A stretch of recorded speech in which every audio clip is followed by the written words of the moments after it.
ZEE5 ಇರುವಾಗ ನೀವು ನಿಮ್ಮ ನೆಚ್ಚಿನ ಶೋಗಳನ್ನ ಎಂದಿಗೂ ಮಿಸ್ ಮಾಡಿಕೊಳ್ಳುವುದಿಲ್ಲ. ಅದು ಸಂಪೂರ್ಣ ಉಚಿತವಾಗಿ.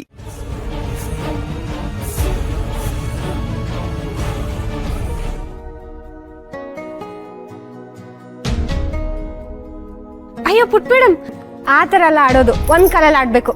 ನೀನ್ ಬಾಯ್ ಕಡೆ, ನಾನು ತೋರಿಸ್ತೀನಿ.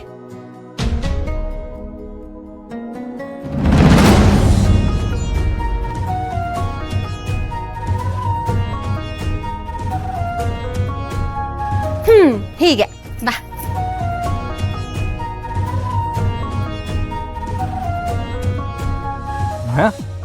ಯಾಕೆಲ್ಲ ನಿಂತ್ಕೊಂಡಿದ್ಯಾ? ಏನೂ ಇಲ್ಲ ಶರತ್. ಕುಂಟೆ ಬಿಲ್ಲೆ ಆಡ್ತಾ ಇದೀಯಾ? ಹಿತಪುಟ, ನೀನ್ ಆರಾಮಾಗಿದೆ ಅಲ್ವಾ?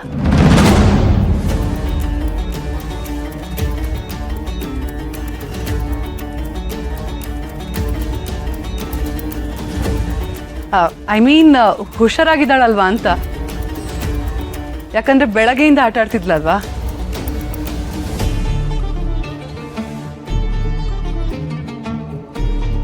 ಛೇ, ಹೇಳಿದ್ ಒಂದು ಕೆಲಸ ನೆಟ್ಟಿಗೆ ಮಾಡಲ್ಲ. Waste fellows. ಇಷ್ಟಾದ್ರೂ ನೀನ್ ಹಿತನ್ ತಂಟೆಗೆ ಹೋಗೋದನ್ನ ನಿಲ್ಸಿಲ್ಲ ಅಲ್ವಾ ಮಾಯಾ? ಮೊದ್ಲಾದ್ರೆ ನನ್ನ ಹತ್ರ ಶಕ್ತಿ ಇರ್ಲಿಲ್ಲ, ಆದ್ರೆ ಈಗ ನನ್ ಜೊತೆ ದುರ್ಗಾ ಇದ್ದಾಳೆ. ನಾವಿಬ್ರು ಸೇರಿ ಹಿತನ ಕಾಪಾಡ್ಕೋತೀವಿ. ನೀನ್ ಅವಳಿಗೆ ಏನು ಮಾಡಕ್ಕಾಗಲ್ಲ. ನೀನ್ ಮಾಡಿದ ಕರ್ಮ ನೀನೇ ಅನುಭವಿಸ್ತೀಯ. ಈಗ ದುರ್ಗಾ ಬಂದು ಹಿತ ಅಪಾಯದಲ್ಲಿದ್ದಾಳೆ, ನಿಮಗ್ ಮೊದ್ಲೇ ಹೇಗ್ ಗೊತ್ತಾಯ್ತು ಅಂತ ಕೇಳ್ತಾಳೆ. ಅವಳ ತಲೆಯಲ್ಲಿ 100 ಪ್ರಶ್ನೆಗಳು ಹುಟ್ಟಿರ್ತಾರೆ. ಅವಳಿಂದ ನಾನೇನೋ ಮುಚ್ಚಿಡ್ತಿದ್ದೀನಿ ಅಂತ ಅವಳು ತಿಳ್ಕೊಳ್ತಾಳೋ ಏನೋ. ದೇವ್ರೆ, ನಾನು ಇದನ್ನ ಹೇಗೆ ಎದುರಿಸ್ಲಿ? ಸತ್ಯ ಹೇಳಿದ್ರೆ ಅವಳು ನಂಬ್ತಾಳೋ ಇಲ್ವೋ? ಖಂಡಿತ ನಂಬ್ತೀನಿ. ನಾನ್ ನಿಮ್ಮನ್ನ ಮೊದ್ಲು ನಂಬಿದ್ದೆ, ಇವಾಗ್ಲೂ ನಂಬ್ತೀನಿ. ಅದು ದುರ್ಗಾ, ಆಕ್ಚುಲಿ ಹೇಳಿ. ಅದು ನನಗೆ ದಿವ್ಯ ದೃಷ್ಟಿ ಇದೆ.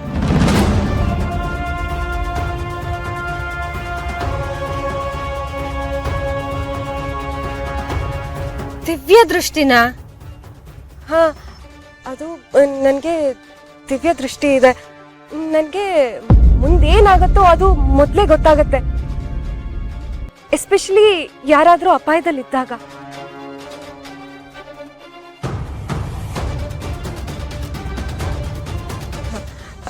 ಆದ್ರೆ ದುರ್ಗಾ, ನೀನ್ ಈ ವಿಷಯನ ಯಾರ ಹತ್ರನೂ ಹೇಳ್ಬಾರ್ದು. ನೀನ್ ಹೇಳಿದ್ಯೋ ನನ್ಗಿರೋ ಈ ಶಕ್ತಿ ಹೊರಟೋಗತ್ತೆ. ಅಯ್ಯಯ್ಯೋ, ಹಾಗಾದ್ರೆ ನಾನ್ ಯಾಕೆ ಹೇಳಲಿ? ಆದ್ರೆ ನಿಜವಾಗ್ಲೂ ಈ ತರ ಶಕ್ತಿ ಎಲ್ಲ ಇರುತ್ತಾ? ನಿಮಗ್ ನಿಜವಾಗ್ಲೂ ದಿವ್ಯ ದೃಷ್ಟಿ ಇದ್ಯಾ? ಹೋ ದುರ್ಗಾ, ಇಲ್ಲ ಅಂದ್ರೆ ಹಿತ ಅಪಾಯದಲ್ಲಿರೋ ವಿಷಯ ಮೊದ್ಲೇ ನನಗೆ ಹೇಗೆ ಗೊತ್ತಾಗ್ತಾ ಇತ್ತು? ಹೌದೌದು. ಆದ್ರೆ ದುರ್ಗಾ, ಈಗ ನೀನು 100 ಪ್ರಶ್ನೆ ಕೇಳ್ಬೇಡ. ಸದ್ಯ ಹಿತಂಗ್ ಏನೂ ಆಗಿಲ್ವಲ್ಲ. ನಾನೀಗ ಹೊರಡ್ತೀನಿ, ಆದ್ರೆ ನೆನ್ಪಿಟ್ಕೋ, ಈ ವಿಷಯನ ನೀನ್ ಯಾರ ಹತ್ರನೂ ಹೇಳ್ಬಾರ್ದು. ಹ?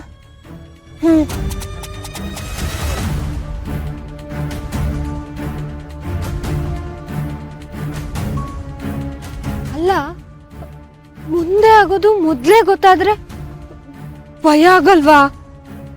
ಇವ್ರು ನಿಜ ಹೇಳ್ತಿದಾರಾ ಇಲ್ಲ ನನ್ನ ಹತ್ರ ತಮಾಷೆ ಮಾಡ್ತಿದಾರಾ? ತಮಾಷೆನೇ ಆಗಿದ್ರೆ ಪುಟ್ ಮೇಡಮ್ ಅಪಾಯದಲ್ಲಿರೋದು ಇವ್ರಿಗೆ ಹೇಗೆ ಗೊತ್ತಾಗ್ತಿತ್ತು? ZEE5 ಆಪ್ ಡೌನ್ಲೋಡ್ ಮಾಡಿ ಎಲ್ಲಾ ಸಂಚಿಕೆಗಳನ್ನು ಸಂಪೂರ್ಣ ಉಚಿತವಾಗಿ ನೋಡಿ.